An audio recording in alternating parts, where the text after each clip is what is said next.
Hey there, it's Nick. And it's Leah. Real quick thing before we get going. Please subscribe to our show and follow it. In whatever platform you're listening to us on. Yes, whatever app you're using right now, there's probably a plus button or a little bell or it says subscribe. Well, tap that, please. Just a quick little, and it makes such a big difference for us. We would really appreciate it. We really would. So please do that, and thank you. Thank you. And now, let's start the show. Yay!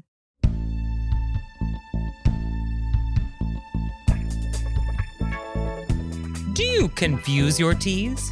Do you change lanes without signaling? Do you forget birthdays? Were you raised by wolves? Let's find out. Here are things that can make it better when we have to live together. We can all use a little help. Some people don't ask themselves, were you raised by wolves? Hey everybody, it's Nick Leighton. And it's Leah Bonnema. And let's just get right down to it with our AMUSE-BOUCHE. Woo! So for today's AMUSE-BOUCHE, I want to talk about having high tea. So Leah, we're in London, and oh, look kids, Big Ben, Parliament. We're having a great time, we're seeing all the sights, and somebody has invited us to their home to have high tea.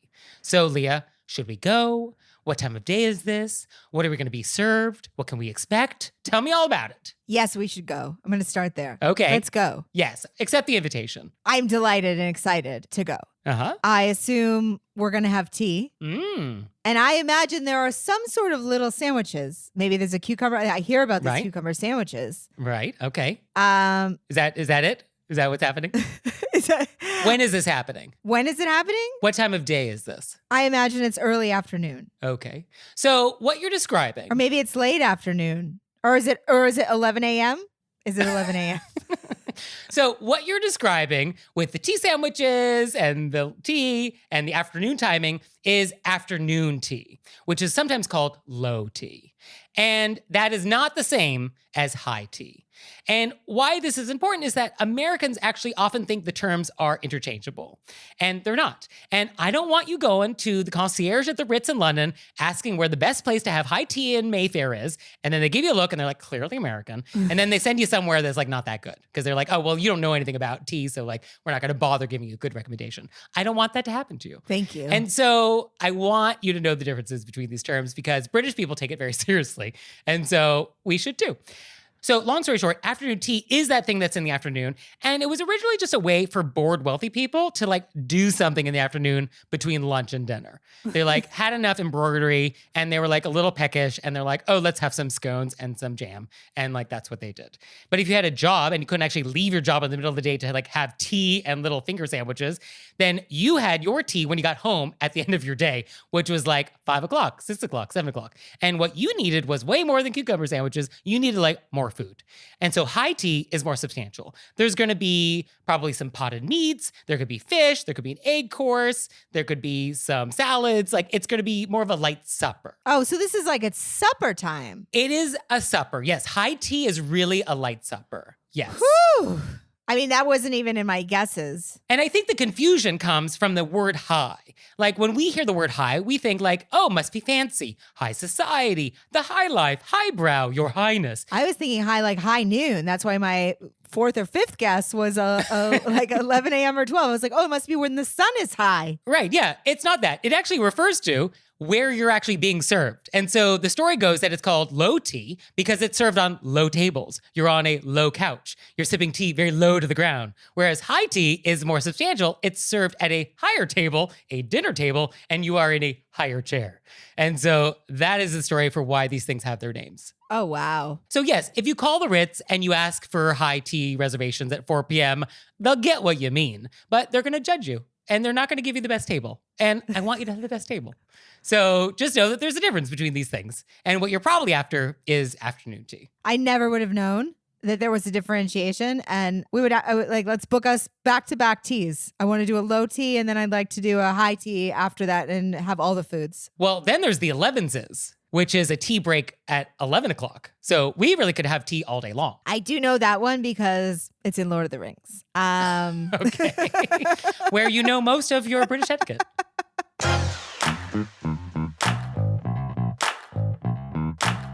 And we're back. And now it's time to go deep. I mean, deep and far, deep and fast, deep and put on your turning signal. So for today's question of etiquette, I want to talk about driving. I've been really looking forward to this deep dive. Well, it's not that deep. Other people exist. End of segment. Cue the music. That's it. That's There's nothing exactly more to what say. I wrote at the top.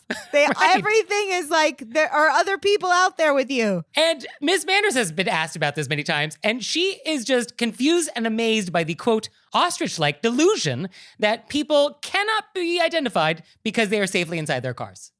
And that feels like that's the whole thing. That because we are anonymous, or we think we're anonymous in our cars, we think we can act with impunity. Right? It's really unbelievable. That's what it is. It's just we think no one can see us, so we feel like we can get away with it. It's the same reason why people are nasty online with like internet comments, because it feels anonymous. And so you just are your worst version of yourself. And I feel like our listeners know I have some very strong feelings about driving etiquette. As you should. I was actually looking to see what Amy Vanderbilt had to say about this. And she basically says you can learn a lot about a person by riding with them in their car, way more than you would if you spent hours with them in their living room. You really get to know somebody's true character, like behind the wheel, which I think is true. That's so true. That is so true. And I do want to add the caveat that, like, obviously all of us make mistakes sometimes. Sure. Yes. And I did this week. I did, and I wish there was like a thing in your like a sign you could put up in the car in the back that that said "my bad." Like that was totally me. So sorry, but I honestly unbelievable some of the things people do. You're like, are you even aware that there are other people out here? And I think what is maybe a little maddening is that there are some aspects of our lives where there is no template for the correct thing. Like the laundry room, which comes up quite often. Like how many minutes should you allow wet laundry to stay? Like we have not come to a consensus on this. But with driving, I think it is very clear how you're supposed to do it. Like the rules are very clear. We all agree on what is supposed to happen. I don't think there's any ambiguity. There's no ambiguity because actually with driving etiquette, it's pretty close to the actual rules, which there is a book that you have to study and take a test on. Yes, I think the only thing that can be said is that driving is a skill and not everyone is good at it. And so I think that may be a baseline reality that we have to live with, that maybe not everyone's good at this. And actually, if you do a survey, most people would say that they're above average, which is statistically impossible. We cannot all be above average when it comes to driving. So I think some of us are just incorrect. I have a few friends that are straight up. They're like, I'm a bad driver. You don't want to ride with me.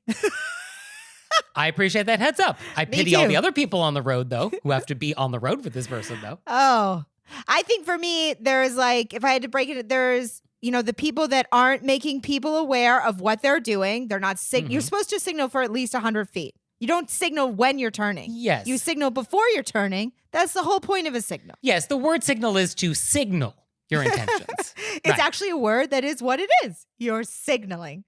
And then there's the people who like get angry and act rudely. So I feel like there's these two separate, which everybody knows, all of our listeners know how I feel about people who are behind you throwing up their hands because you're in traffic and somehow they're going to take it out on you. Calm down. Yes. No, I mean, at the end of the day, I think the barbecue test is like the key thing. And I think we referenced it in some previous episode. Basically, if you were on the road and something happens with another vehicle, what would you want to do in that moment such that if you ended up at the same barbecue as that other car, you both were going to the same barbecue, both pulling up at the same time, both getting out of your cars at the same time, both now going to spend an afternoon together in somebody's backyard? What would you have wanted to have done on the road to make that barbecue less awkward? Yes. Whatever that is the correct answer. And I think there's an interesting, honking is interesting because there is the honk that's like I'm letting you know I'm here because I don't think you saw me. Right. Or I think you're not paying attention and you're missing your light. And that's just a, hey, like a, yeah. And which I think is what the honk was made for. Obviously, sometimes you got to honk. Yes, I think the honk has different intonations. But people that lay on their horns because you're not going fast enough in traffic, no. Yes, I mean, certainly even a short honk, if there's no danger or you're not alerting me to something, you're just angry, also not good. No. Honking out of anger is rarely ever? I guess there's never a good time when you should be honking with anger. We do not honk out of anger. We're honking because there's some kind of a safety issue, or to let people know, like at a left turning light, it's probably, you get 3 seconds. If that person's looking down, you want to let them know, we got to go. So yes, definitely honking, aggression. It always comes down to a kind of aggression.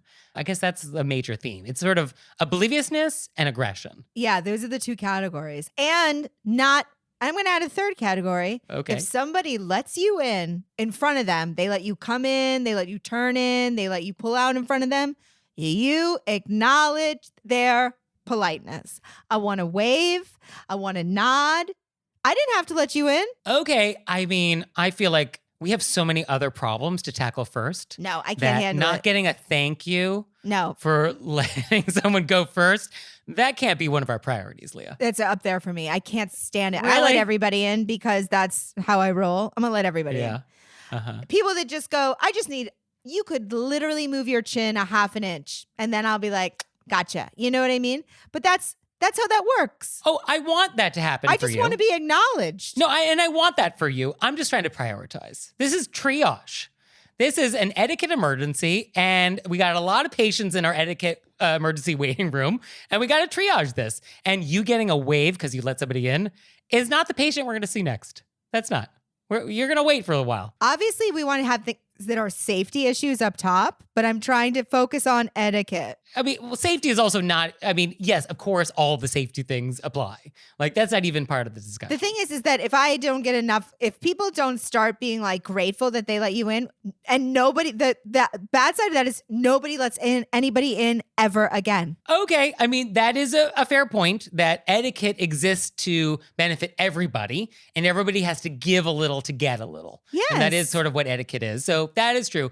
If we live in a world in which no one ever received gratitude for doing a nice gesture, then gratitude would cease to exist because people would have no incentive to do them. I just want to be, I don't even need, it's not even a thank you. It's just like an eye contact that's like, oh, Well, that's a thank you. I recognize you let me in. I guess it is a thank you, but it's not like I need like them to. Yeah, that's an expression of gratitude for thank you for doing this thing for me. Yes. I don't need them to get out of the car and genuflect. They can just be like, I see you. Appreciate that.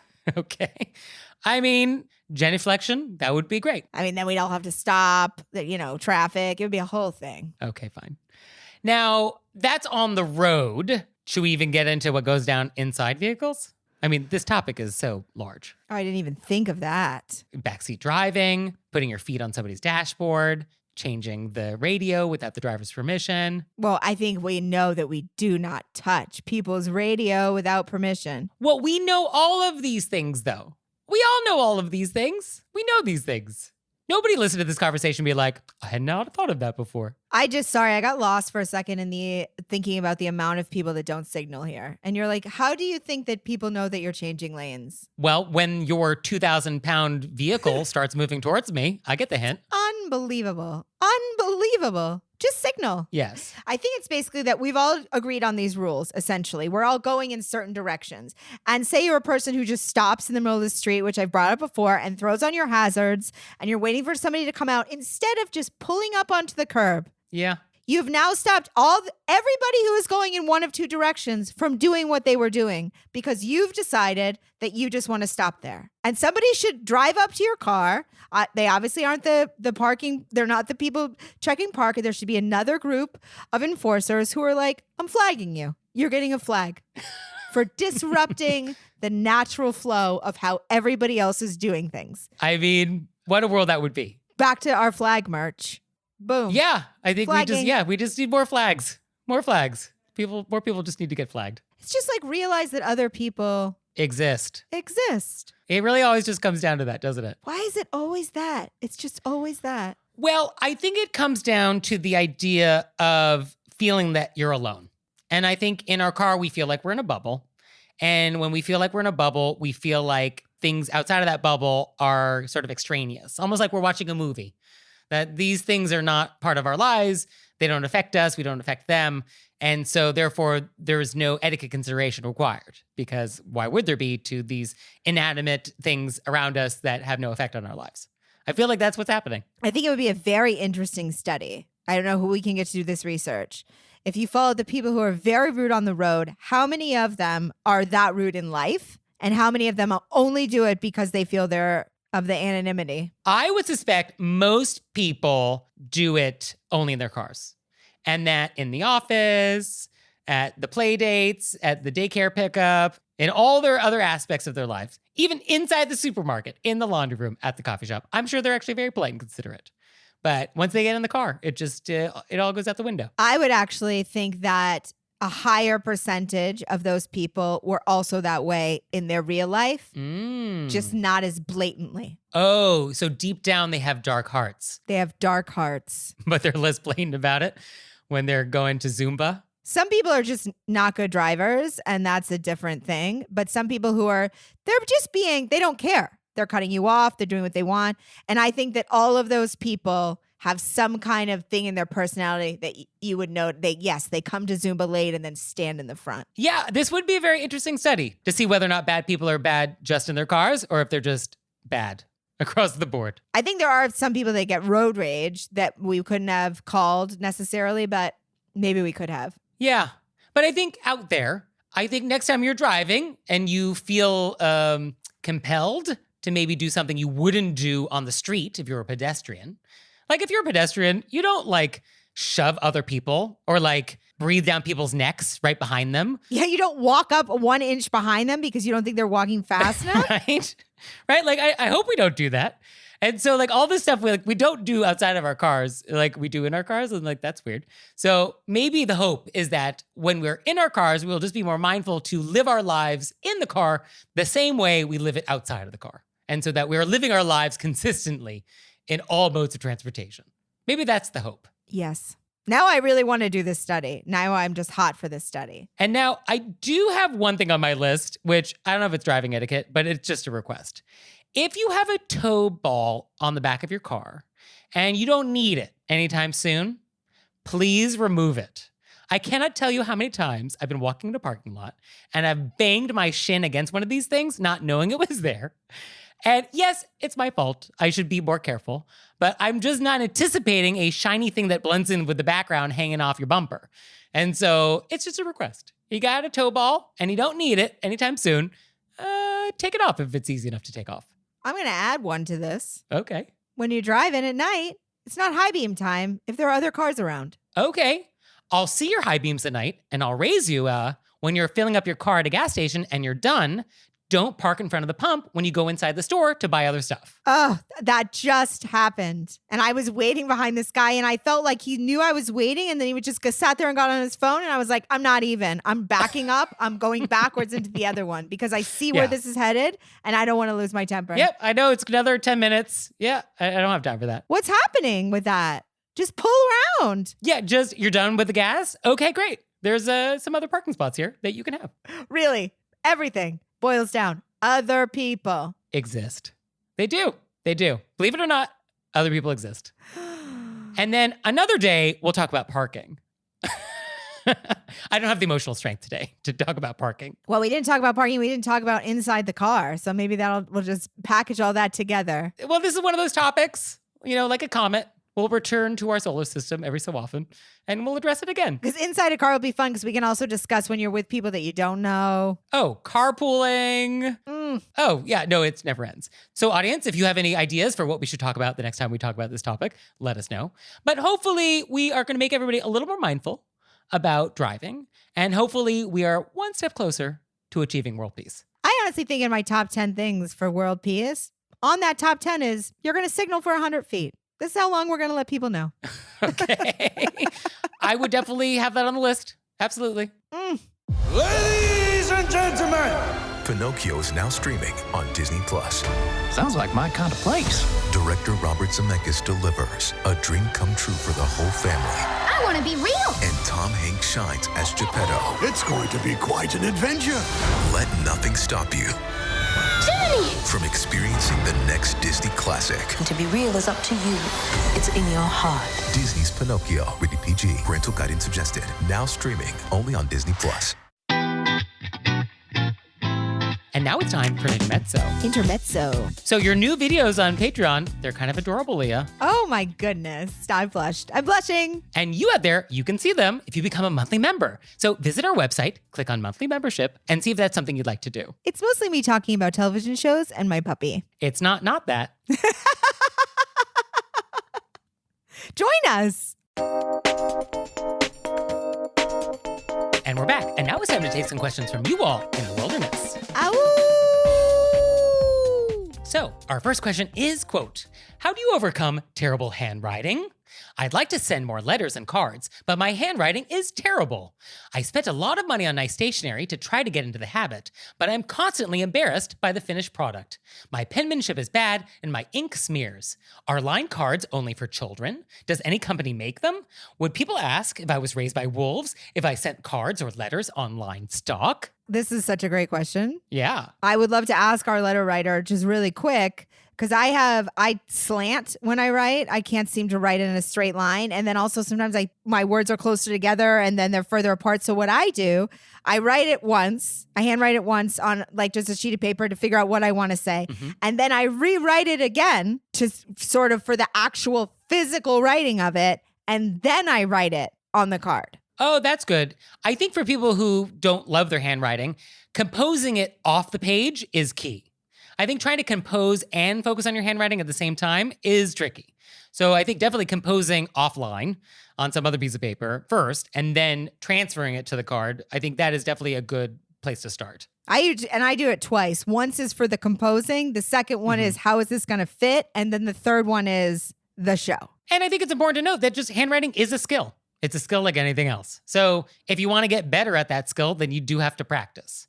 And so it just requires time and practice. And I think that it's lovely that you want to send handwritten letters. And I bet your handwriting is better than you think it is. Oh, for sure. Yeah, I'm not worried about legibility. And as long as it's legible, I mean, as long as you are able to be understood, that's the whole point. When I get your thank you note, as long as I can understand it's from you and you are saying thank you for something, I'm good. That's actually all I need. I'm not judging your handwriting, your penmanship. I'm not looking at what ink color you've chosen. Like, I'm actually not worried about any of that. Just like, oh, you took the time to send me a prompt thank you note for something I did for you? Great. Achieved. Really appreciate it. And that's all I want. And then I want to say this for the ink smears. I tend to smear because I'm left-handed. So certain ink doesn't smear. And then I will also actually put a piece of paper under the lower part of my palm. Okay, that works. When I'm writing. And for the question about line paper, you could totally write a letter on line paper. Like, fine. I think there is the index card trick, which I like. And actually, I do use when I'm trying to get very straight lines, like on an envelope. And what I do is I take a standard index card that has the lines on it already. And I basically line up the index card, some of the lines, with where I want my line to start above the index card. So I'm writing above the index card, but I have basically using the index card as a spacer. Am I describing this? Like, do you get what I'm talking about? Yeah, and then you slide it down. And then you slide it down, the number of lines in the index card for the amount of space you want for each line, and you just make sure that that's consistent. Now, this works better if you write in all caps, which I do. So I don't have any descenders in my personal typeface.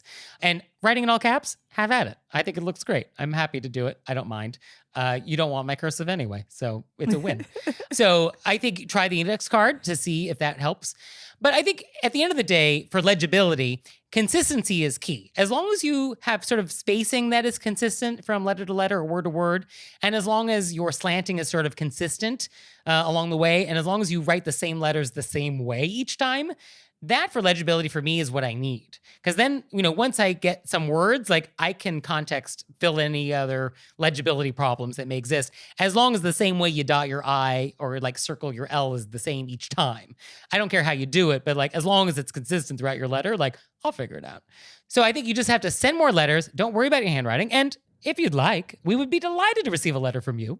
And we would be delighted to tell you how good it looks, because I'm sure it will. I'm sure it's terrific. So our next question is, quote, I accidentally forgot about a family member's birthday. What should I do in this situation? I mean, I would immediately reach out. Oh my goodness, whatever your wording is for, I can't believe I blanked. I super apologize. Obviously, I want to wish you the biggest of happy birthday. I'm celebrating you all year. Yeah, I think that's a great approach. Because like, what are your choices here? You can do that, or you can continue to ignore it. I don't think there's a third option, is there? You can also, if you don't want to call, you can send a card that they have happy belated cards, and then you write that. Yes, you could do that. I mean, I think at the point when you realize the birthday has passed, I think you want to now jump on it and now wish happy birthday. That's the point when we want to do that. So whenever that is, that's when you do it. And it happens. Oh, absolutely. Yeah, it absolutely happens. And it's never the crime, it's the cover-up. So yes, etiquette problems happen, but how you handle it, that's where the rubber meets the road. So the way to handle it is just acknowledge you missed it, apologize for that, express your sincere birthday wishes. Yes. And happy birthday. Happy birthday to your family. Actually, sidebar, I just bought your birthday gift today. And I'm very excited for you to open it, even though your birthday is not for quite some time. But I'm ready. So I also can't wait to see what you think. You know what's really crazy? Did you buy me a Toto NX1 toilet today? No, but I did just put your Christmas present into a package. Whoa. Yeah. I mean, I don't know, audience, when you're going to be listening to this episode, but it is not close to Christmas at all. I just Wow, saw this that's- thing and I was like, I'm going out. This was never brought up in any conversation. There was never, I'm just going to Whoa. go out on a limb and give this a shot. Oh, this will be the true test of whether or not you know me. Ooh, I'm excited, a little terrified. Can't wait. So, our next question is, quote, I'm literally binging your podcast en route from DC to Connecticut and having a blast. Well, I just pulled over to refuel in New Jersey, where it's illegal to pump your own gas. Honestly, had I remembered this tidbit, I would have driven on fumes till the next state line rather than be an awkward turtle with a gas attendant. When he started to approach my car, I suddenly couldn't figure out how to turn anything off. The engine, the GPS, your lovely voices coming through my speakers. He made brief conversation with me, which I strained to politely yet quickly get through so I could frantically Google the transactional etiquette for these pleasantries while the gas pump clicked away like a timer counting down to a high-stakes etiquette quiz. I only had 2 cash bills on me, a $1 bill and a $5 bill. This felt like a setup to either overtip or undertip, and I wasn't comfortable doing either. Or maybe you're not supposed to tip at all? Then he washed the back window and I was horrified, not knowing if this was an extra service or what. Still, Google wasn't returning any helpful results in time, so I decided to give the $1 and hit the road. But before I continue on, what's the etiquette for interacting with a gas attendant in New Jersey? What I love is this sentence feels like so many moments of my life.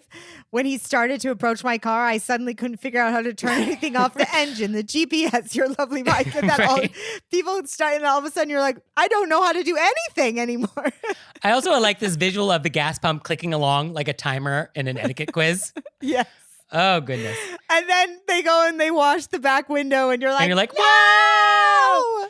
Yeah. No, I this is fraught. It's fraught. I always get so stressed out at stations where you can't pump your own gas. Well, it's really New Jersey, and I think Oregon still has it in most places if it's not rural. So there's only 2 states in the union that like still have this gas rule. And then I feel like sometimes you pull up to a pump and you didn't realize that you pulled into the, The full service. yeah, and then you can't leave. So Leah, what should you do in New Jersey? What's the rule?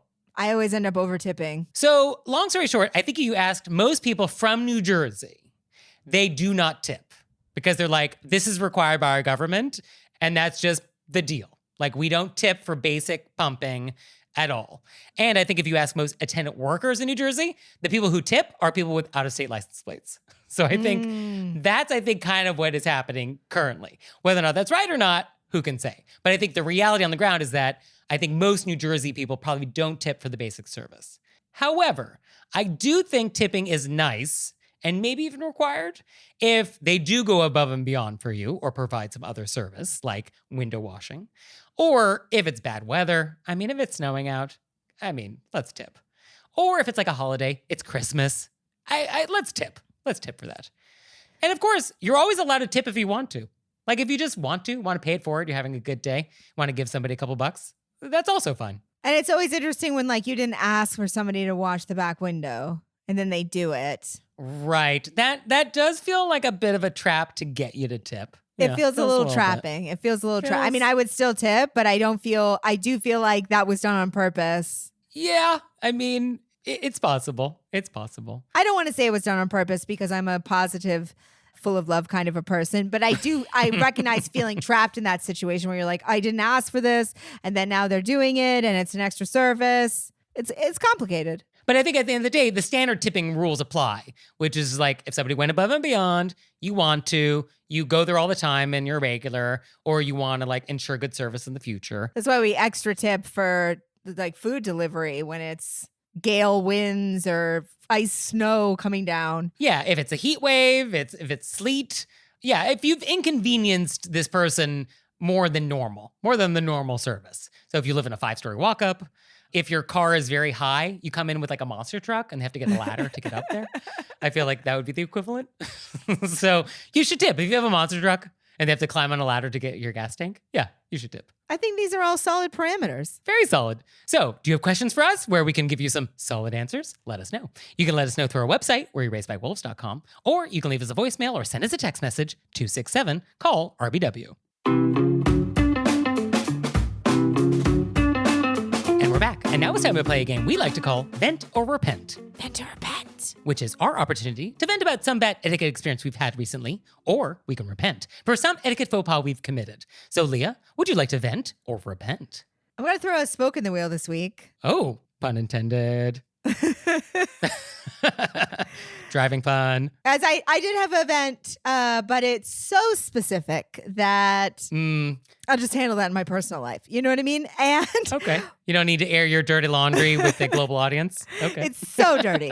But I did have something that I wanted to bring up, and I was like, where would this fit? And I thought an interesting, normally I follow the vent or the repent guidelines. Uh-huh. This is could have been a huge repent. Okay. And it was fixed in real time. So it was a prevented repent. Yes. It was a prevent? A prevent. Okay. And I love that. It was a prevent. And I felt because it was a situation where I felt my anxiety mounting so fast that I visualized how I normally would have handled it, which would have been a chaotic nightmare. And then I was like, no. I heard your voice in my head.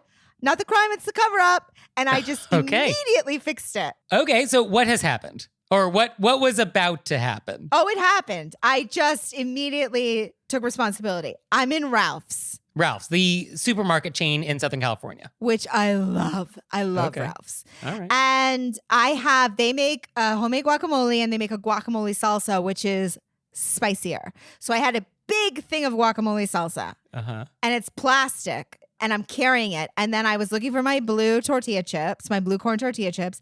And I reached up high to the high shelf. I got it. And then I realized that the ones I like were actually in the low shelf. So I went to put the high one back. And I don't know what happened, but I somehow knocked my other hand. And this huge tub of guacamole salsa falls and explodes. Okay, so clean up in aisle 4. Yeah. And I mean, it explodes. And there were people coming down the aisle. And my instinct was to take my sweatshirt off and just start wiping the floor. And to Leah. I wanted to just throw the chips over it to cover it up. I felt like some kind of a wild animal that was like, cover it up.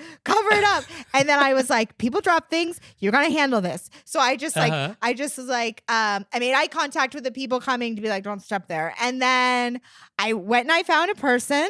And I was like, hey, excuse me. Who works there, hopefully. Yes, the person who worked there. And I made sure they worked there. They had the outfit on. It wasn't just somebody accidentally wearing the same color as the grocery store chain. Okay. They had a name tag. And I had the now empty smushed thing. And I said, I dropped this. It exploded right over here in this aisle. Obviously, I'll pay for it. I'm going to get another one. How can I help? I said, how can I help clean up? And the guy, he was like, oh, I got it. He was like, honestly, don't worry about it at all. And he goes, and just give me that. Go get another one. Very nice way to handle it. I mean, this happens every 20 minutes in the store. I've never exploded a entire thing of guacamole. And I can't even tell you, I wanted to taking a grenade I just wanted to dive on top of it and just be like, nobody walk here. I'm just going to clean it up with my body. The idea that you would take off your sweatshirt and mop up guacamole on a linoleum supermarket floor is, I mean, what is wrong with you? I was fighting against it. What is wrong with you? Physically fighting against it. I was like, just go get somebody. It's okay. You dropped it. It's not a big deal. Just go get somebody. And my voice had to be in your head to tell you to not do that. Yeah. That is what was required here. Okay. I mean, glad to be the voice in your head for that. But I really feel like my voice should not be necessary. Your voice is probably plenty for this. And the guy was so nice. He was like, oh, don't worry about it. I got it. And he's like, don't pay for that. Go get a new one. All right. So we will be more careful not to do this in the future. I mean, I've never done it before. This is my first thing, exploding in an aisle situation. That's actually the most remarkable part of this story. That you have actually never dropped something in a supermarket before. Like, that actually feels like the most surprising thing for you. Well, believe it or not, I hate causing a scene. Oh, so you're always very careful when you're I'm carrying very items. careful. I'm very careful. I don't want to break something that it's not mine. It makes me very anxious. That's why I wanted to cover it up. I was like, no, I can't believe I did this. But I was like, you don't have to cover it up. You're allowed to make mistakes. You just have to fix it. Well, speaking of mistakes, I would like to repent. What? Now, it doesn't happen often. Don't get excited. Whether or not this is really a repent that I feel truly sorry about, who can say? But here is what happened. And I will try not to sound defensive about it, although I'm a little defensive. But I'll give you some context and then you can decide. So I'm in a cab with some friends and we're heading downtown after seeing an off-Broadway show. And it's getting late. And apparently, allegedly, in this cab ride, it was discussed that the show that we all watch together, like our appointment viewing each week when we're all in town, apparently it was discussed that we would wait to watch the next episode because I was traveling and they had something happening that night until we were all back. Now, I don't remember that part. I just don't remember it. And so I ended up watching that episode without them. I did. And for that, I am very sorry and I repent. Now, the friends who this happened to, they asked me to repent on air with you all as part of this. That made them feel better, that I would say that I did a bad thing in front of a global audience. And so I am doing that. And I do feel bad because I didn't mean to watch this episode without them. Did you text them and be like, I can't believe this happened? I didn't do any spoilers. They asked, had I seen the episode yet? And I said, oh, yes, I did watch it. Have you seen it yet? They're like, oh, we were supposed to watch it together. To which I said, oh, I will look through the text chain to see where that is in writing. And they're like, oh, no, it was in the cab last week. And I was like, okay. So that's why I say allegedly this took place. I mean, whose memory is accurate? Who could say? I love how Nick's repents come with a caveat. Well, I mean, do I feel bad about this? I don't know. But I did do the deed, though. I did watch the show without them. They were hoping I would. I'm sorry that I did that I deprived them of me sitting in the room with them while we watched this television show together. And so I am sorry. And I definitely will be much more mindful in the future to not let this happen again. And I am repenting in front of all of you per their request. And so hopefully we can all move on. Hopefully we can move on. But couldn't you still go over and watch it and pretend and, act surprised? I'm not saying lie about it. I'm just saying you could just be like, I'll watch it again. I mean, they wanted to watch it because they're like, oh, good. There was nothing else to watch tonight anyway. So they were also happy to watch it. But, it wasn't ideal how this all unfolded. And so for that, I am sorry. And it won't happen again. I'm not going to want to repent again. You think I want to repent? You think I like this? You think I enjoy this? No, absolutely not. I am not interested in repenting. So I make a very solid effort to never have to do this. So I hope to never do it again. I love it. I love that your friends are like, we want an apology on air. Right. Yeah, they knew that was really going to get me. And it did. I love it. I love them.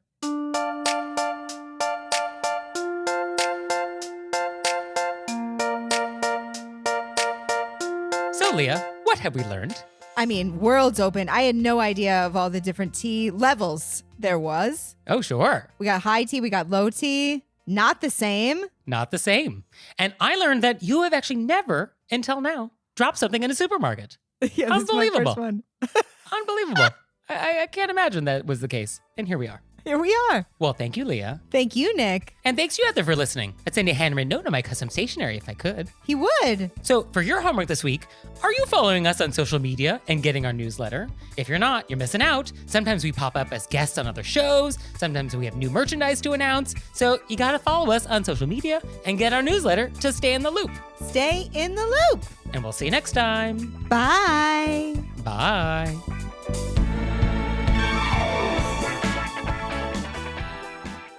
All right, Leah, it's time for Cordials of Kindness, the part of the show that you make us do, but I only give you 30 seconds to do it. Ready, set, go. I want to do a big Cordials of Kindness shout out to Christopher in Los Angeles.